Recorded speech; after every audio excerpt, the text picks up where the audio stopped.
JEE advanced 2024లో అన్ని కేటగిరీల్లో 10 లోపు 15 ర్యాంకులు సాధించిన నారాయణ.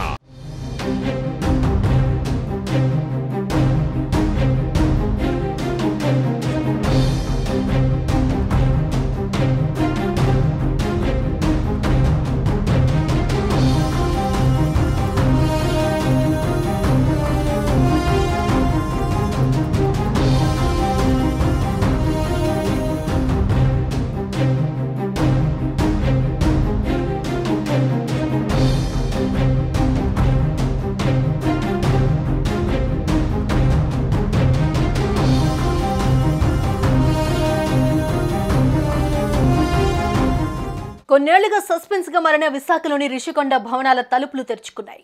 రిషికొండలో గత వైసీపీ ప్రభుత్వం నిర్మించిన భవనాలను కూటమి నేతలు పరిశీలించారు. ఈ భవనాన్ని రిషికొండను తొలచి నిర్మించారని అప్పట్లో టీడీపీ ఆరోపించింది. అయితే ఈ భవనాన్ని తాజాగా గంటా శ్రీనివాసరావు పరిశీలించారు.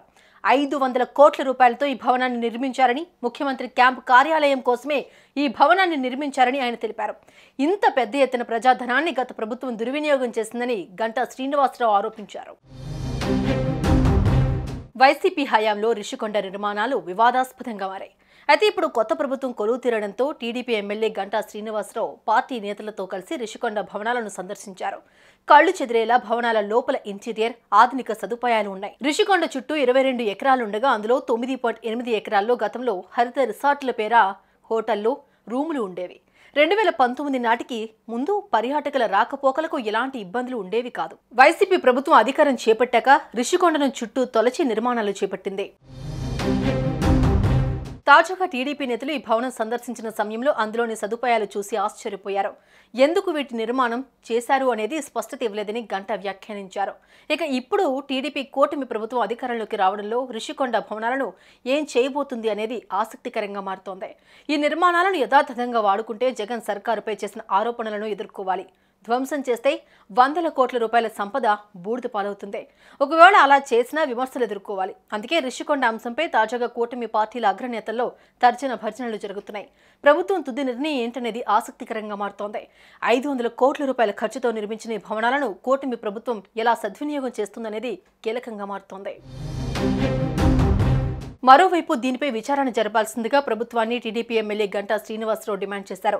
ఇంత పెద్ద మొత్తంలో పర్యావరణ అనుమతులకు విరుద్ధంగా నిర్మించిన వారిపై చర్యలు తీసుకోవాలని ఆయన కోరారు. గత ప్రభుత్వం విశాఖను పాలనా రాజధానిగా ప్రకటించిందని, అయినా విశాఖలో అన్ని స్థానాలను కూటమి పార్టీలకు ప్రజలు పట్టం కట్టారని ఆయన గుర్తు చేశారు. రాజధాని కంటే అభివృద్ధి చేయడమే ముఖ్యమని ప్రజలు తమ తీర్పు ద్వారా స్పష్టం చేశారని గంటా శ్రీనివాసరావు తెలిపారు.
సుమన్ టీవీలో మీ పర్సనల్ అండ్ బిజినెస్ ప్రమోషన్స్ కోసం కింది నెంబర్కి కాంటాక్ట్ చేయండి.